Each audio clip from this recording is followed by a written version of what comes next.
Going live here. I want to welcome you to Ski News with I Ski with Frankie Z.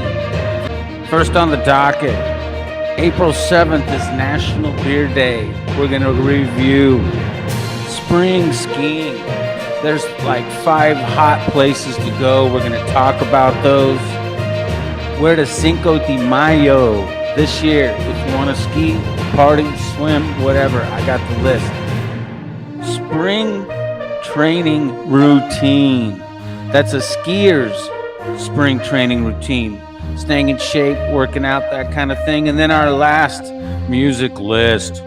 Top 5 of Frankie's favorite ski songs. And Earth, Wind, and Fire tops today's list. Stick around for that. Let's jump right into National Beer Day. This is the best, because this is the unofficial kickoff to spring skiing. I was so excited about getting this podcast going, and I'm happy that you're tuning in. Thank you for doing that. The podcast is just going crazy. So, thank you for listening. More importantly is National Beer Day. I started looking this up, and it started telling me about what are the biggest beer holidays, biggest beer buying holidays, bring the booze, what are the drunkest holidays. And anyway, the bottom line is how does this relate to skiing is what matters most. And what happened was they had passed the 21st Amendment on December 23rd. I'm sorry. Through the passage of the 21st Amendment in December of 1933, it fully ended the national temperature that allowed the Cullen-Harrison Act for the legal sale of alcohol and beer. It went into effect on April 7th, 1933. So we commemorate the National Beer Day on that day. Isn't that fantastic? So here's how you always know when it's spring skiing, because you may not understand what time of year it is, but you will now. Right after St. Patrick's Day, start paying attention, if you haven't already, to National Beer Day. Now, I don't want this to be confused with other holidays. And you say, like, what are you talking about? Okay, biggest beer buying holidays. You ready for this? Christmas, with 52.8 million in sales. Thanksgiving, 52.8 million cases. Then it jumps into Cinco de Mayo, Father's Day, Labor Day, 60.2 million cases. Memorial Day, 61 million cases. And to top the list, the 4th of July has 63.5 million cases of beer sold for that holiday. So be careful when you're on the roads on those days. But it also says, what are the drunkest holidays? So here's the days to be careful. And you'll never guess what day is the deadliest day to drive in the United States. You're gonna, 1 second here, we'll talk about that. Ready? Hold on. St. Patrick's Day tops the list for the drunkest holidays. So keep your eyes peeled. Super Bowl Sunday, Mardi Gras, Halloween, 4th of July, Derby Day, Cinco de Mayo, and Thanksgiving Eve. And I bring Thanksgiving Eve up because that is what they call Blackout Wednesday. And if you ever have been part of a Wednesday night before Thanksgiving party, everybody's having a great time. They're sharing stories. There might even be family members getting together. It is one of the best days. And it only goes to show that that would be the day that there'd be more beer drank than a lot of other days during the course of the year. One of the top days, in fact. So it you said, well, what about New Year's Eve, Poncherelli? And here's the deal with New Year's Eve. It is the deadliest night of the year for drunk driving. So New Year's Eve didn't skip a beat. Don't worry. But are you ready for this? August 2nd is the deadliest day to be driving non-holiday in the United States. You got that? First week of August. You just got to keep your eyes peeled. I guess everybody's just getting ready to head back to school. They're probably pissed. I know how I feel when my summer's coming to an end, man. Oh, I'm like, there's still like 6 weeks or 8 weeks until snow starts falling, and then it finally starts feeling like winter. But when you're looking at first week of August, ski season seems so far away sometimes. Oh my gosh. What is the top selling style of beer in Canada? You ready for this? Budweiser is the top beer in Canada. Eh?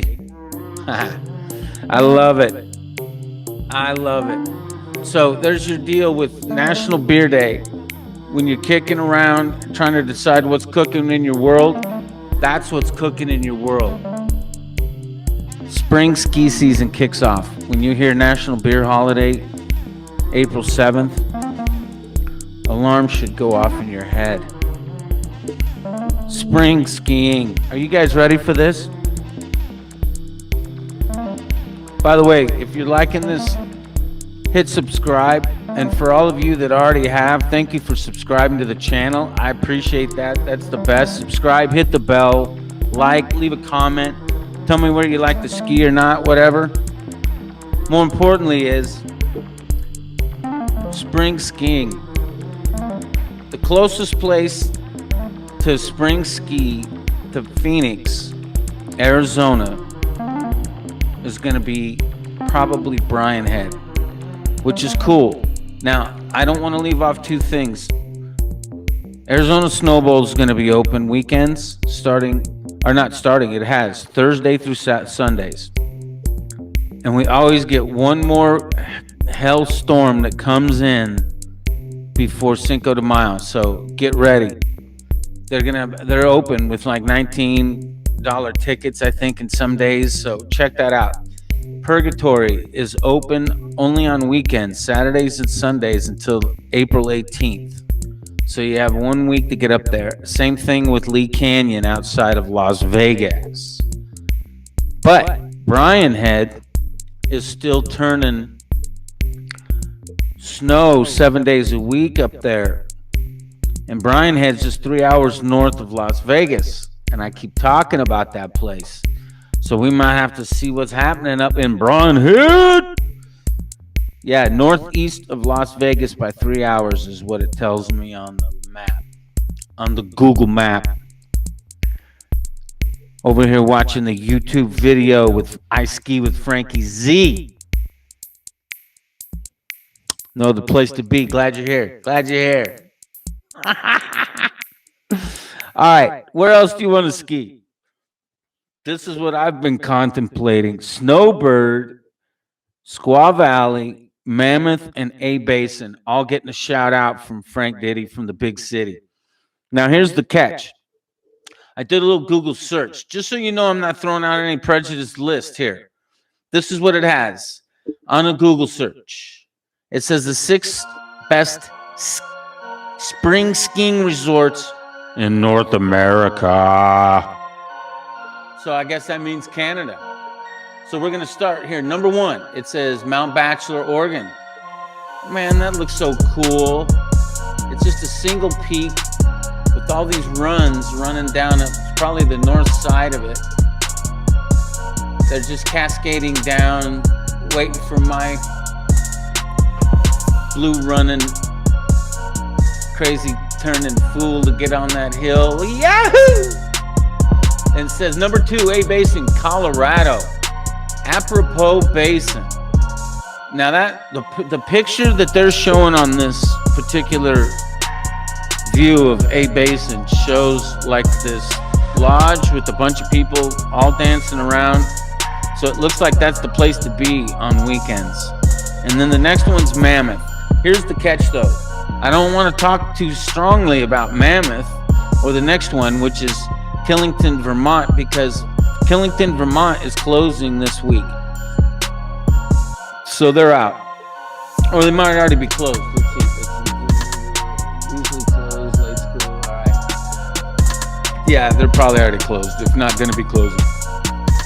But check this out about Mammoth is California has all these restrictions about where you can sleep and stay and this kind of thing. And frankly, that's a little cumbersome for me to deal with. I just want to get on the hill and shred. So I'm going to go to some places that are much more family friendly, or at least Frank Diddy friendly, like Squaw Valley, Alpine Meadows, California. Oh, what? I thought that was in Nevada. Shit, Squaw Valley may be out of it too. I don't know. See, it's all about staying close to the resort because, well, anyway, then let's just move on. Snowbird, Utah seems like the place to be. It seems like the best snow. It seems like the closest rooms for the best price. Coolest people probably rocking it up there in Utah. Oh man, I think that's my vote. And then the one that has listed last is Whistler Blackcomb in British Columbia. It says it's closed right now, but it's opening back up May 24th on the glacier through July. So there's still some skiing that will happen after Mother's Day, which happens to fall on the 9th of May this year. So mark your calendars, by the way. That's a good one. Back to Cinco de Mayo, which is May 5th. It's a Wednesday. So where do you think you're going to be on Cinco de Mayo? Because there's going to be some snow. Trust me, between this recording and when Cinco de Mayo hits, we're going to get a nice dump. There's this storm that keeps playing around out in the Pacific, and as soon as that thing catches a little tailwind, it's going to blow in. And it's going to throw some nice snow, a lot of it, over the Rockies. So just get ready. Don't put your stuff up yet. And be glad that you're close to Snowbowl, Bryan Head, Snowbird, Squaw Valley, Mammoth, or A-Basin. So, yeah, man. In all these pictures, everybody's got has these smiles on. They don't have any tops on. They've got these great like skier looks. This chick's making a jump right here with an American flag behind her, and she's doing a spread eagle. Oh, I love it. All right, well, anyway, moving on. Cinco de Mayo. It looks like Utah or Lake Tahoe. Maybe A-Basin in Colorado.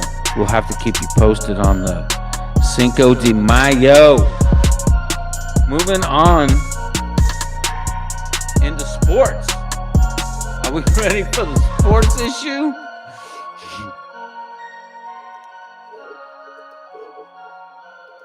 All right, we want to talk about sports. Ski spring training routine.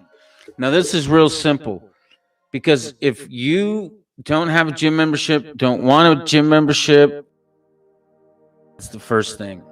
Make sure you stay limber all season.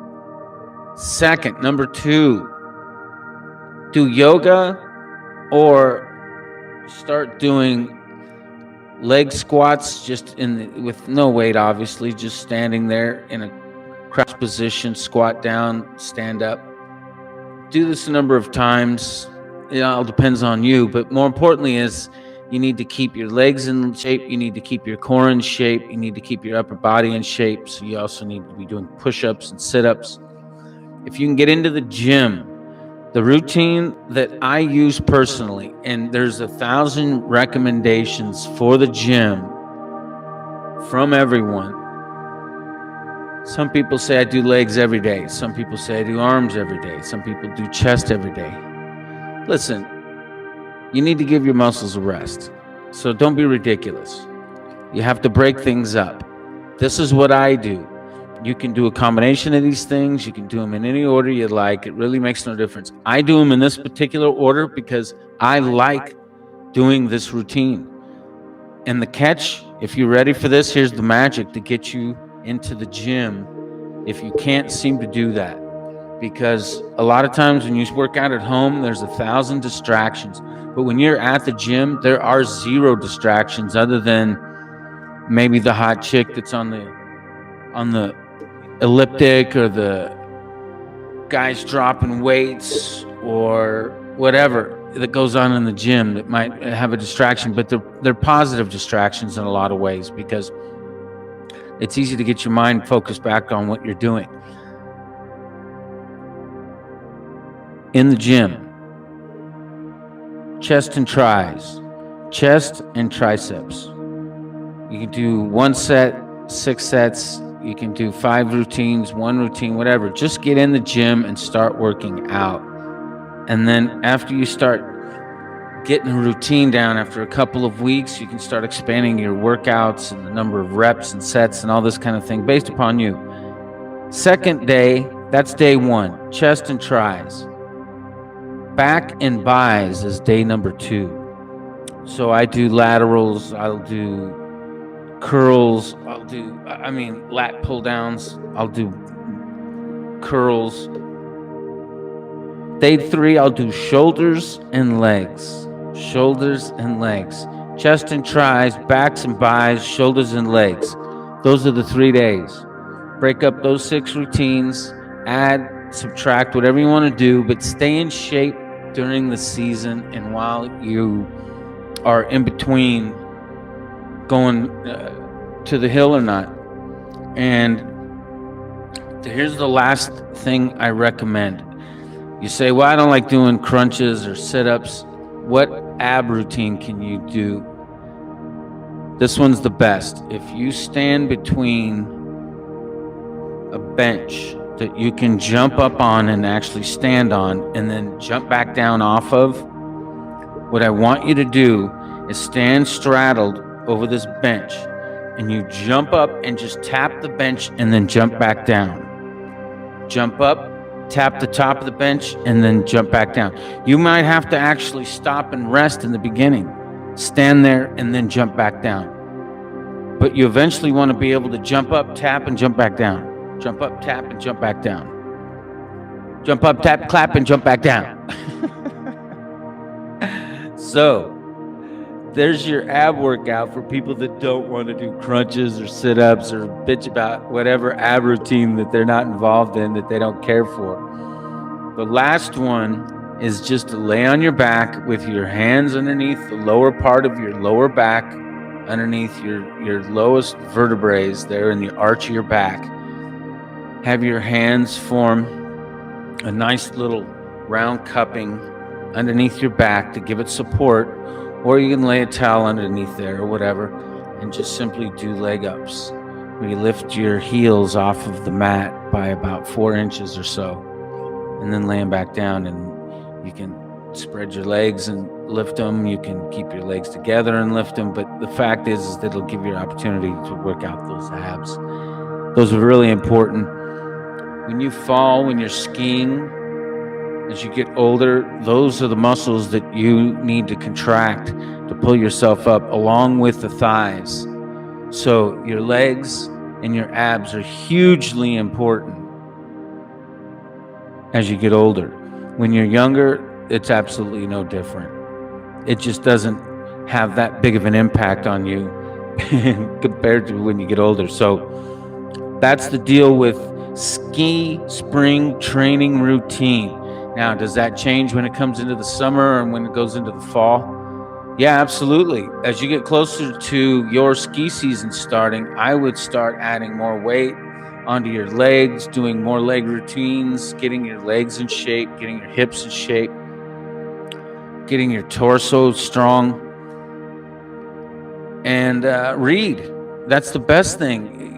You might have a particular need, or requirement, whatever that is, find out what you need to do to motivate yourself to get you in the gym. If you need someone to tell you to do more squats, you need to read up on squats then. If you want to hear about doing leg lifts or leg curls, and these are all interesting subjects if you're a skier for sure. Or how do I get stronger leg strength so that I make better turns or whatever. These questions can all be answered. Just go onto YouTube. There'll be trainers and even people from the ski world that'll show you some routines.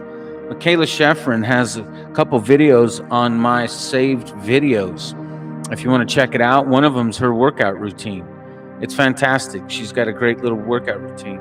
So check that out. If you don't look on my website, you can check out YouTube. They've got some other great recommendations that are just spot on. What do we have here? I was looking at the weather. It looks like there's all this great weather that's just moving right across the northern United States, from like Spokane, Washington, through Missoula, Helena, Bozeman. These all got good dumps. But down in the southern Rockies, it's just sunshine and lollipops. Speaking of Spokane, Washington, we had our second place NCAA basketball team, the Gonzaga Bulldogs, which are out of Spokane, Washington. Wonderful little community that resides in the east side of Washington State. It's a Catholic private university. Gonzaga, it is famous for its basketball. It had an undefeated season until it ran up against the Baylor Bears in the NCAA championship finals. And was that a game? Love to watch college basketball. That is just absolutely the best. Moving on.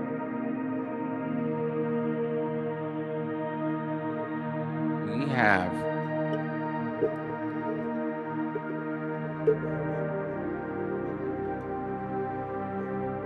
oh man. Okay, I was talking about this. Here we go.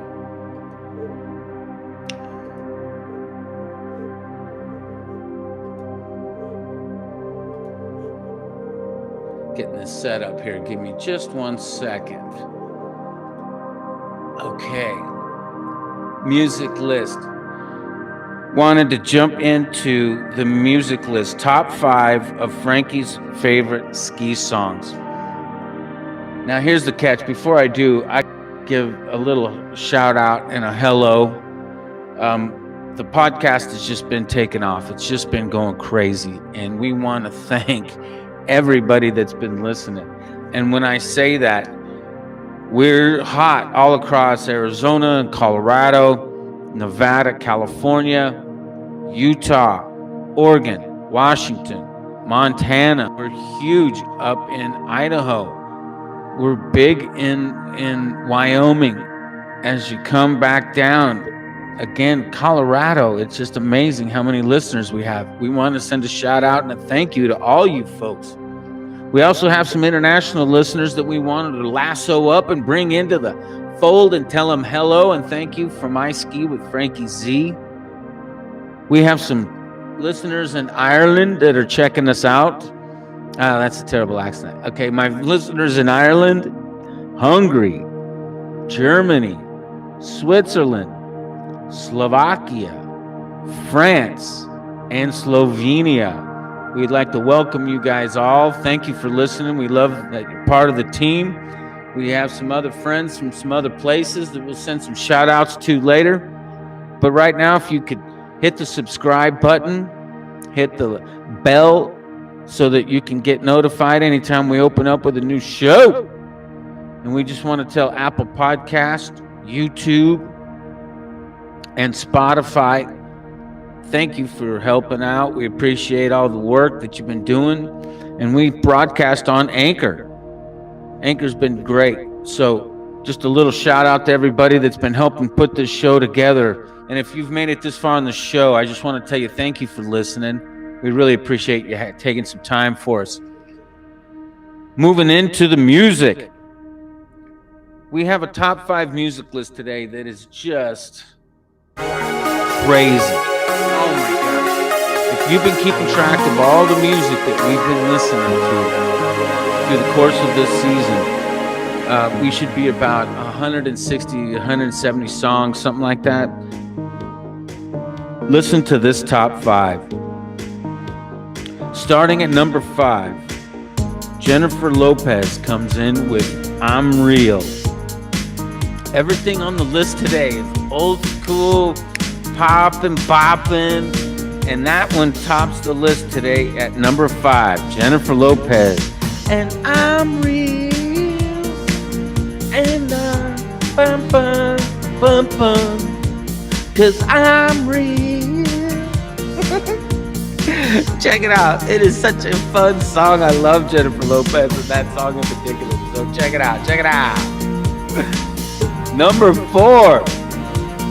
Holy cow. This one came in. And it's just not something you'll hear every day. It's not a radio play because it's a little R-rated.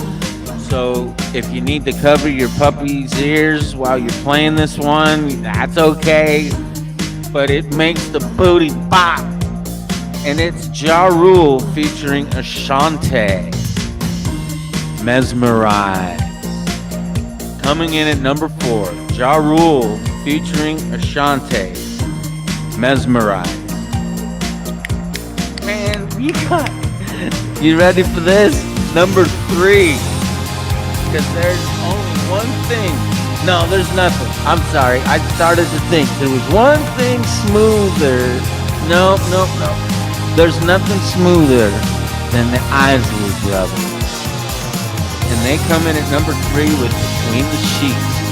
If you've never heard this song, if you don't listen to the song,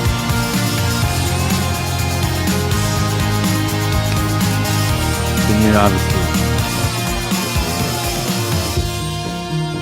Put this one on. Get this one downloaded. Put it on. Put on something sexy and get your lover to notice you somehow. Margaritas, a pizza, whatever. And hook it up. The Isley Brothers, they're smoother than butter, man. I'm telling you. You just can't go wrong with the Isley Brothers, all right? So check it out. And that song, oh, man. Should we talk about the Isley Brothers, Between the Sheets? All right, there was a couple songs that came out during the course of like that song Between the Sheets, like Sexual Healing by Marvin Gaye. That was one of them. Barry White had another song that was similar, but it was this funky kind of soul, sexy makeout music that was popping in the 70s and 80s, like early 80s actually. So Isley Brothers popped that Between the Sheets out, and it was just crazy. And then it got sampled by like everybody, but the most popular was Notorious B.I.G. from the track Big Papa.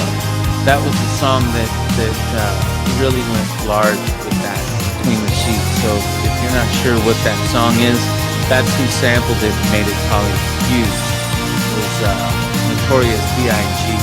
on the track Big Papa. So moving into number 2.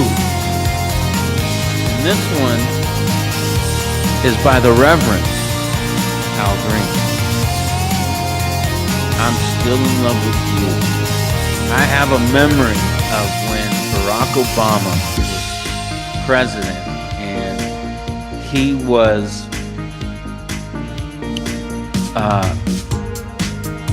supposed to, in 2012, he was supposed to be at the Apollo to greet Al Green, and the timing was off and they missed each other. And Barack Obama, I wasn't even sure if he knew who Al Green was.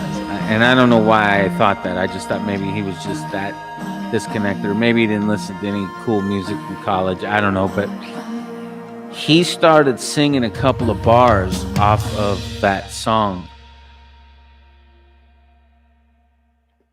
I'm still in love, so much in love with you. Hey, Barack, it was way too cool, way too much.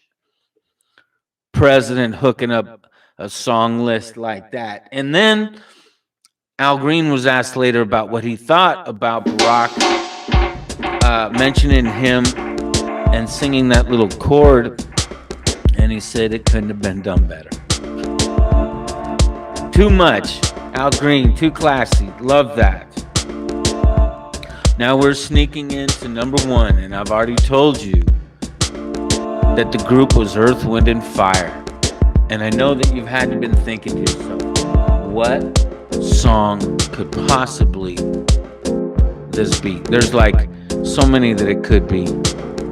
But this song, I start thinking about playing towards the end of the ski season because it's the one that reminds me of like when I gotta start painting. Song is 21st of September. Earth, Wind, and Fire.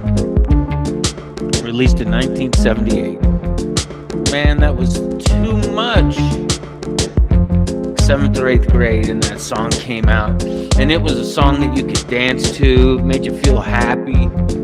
And they even talked to the guys that wrote the song about, like, you know, what did you think about this? And it said the song has a tendency to make people happy when they hear it.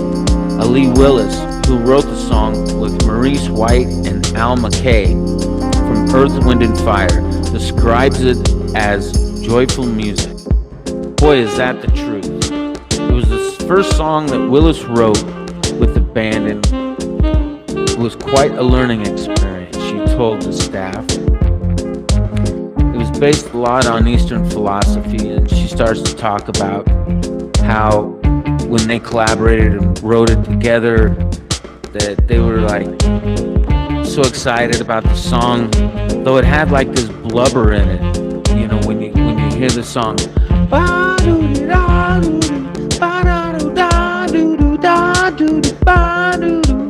and they were like, "Oh man, I don't know if we want to do anything like that. It sounds kind of like they're doing it halfway." So anyway, they said, "No, let's do it." So they went ahead and recorded it, and it came out as Frankie's top 5 favorite ski songs for Saturday, April 10th, September by Earth, Wind, and Fire.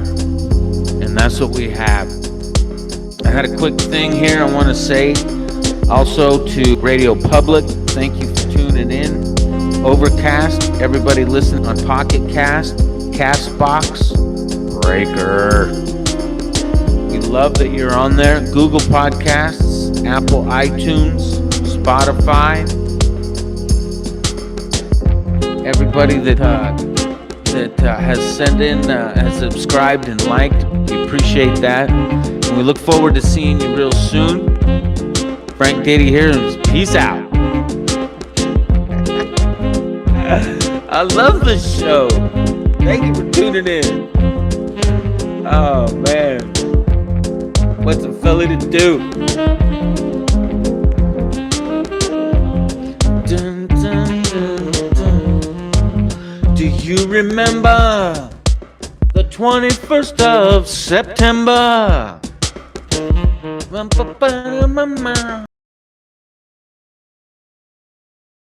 Yeah. Whoops, it's taping.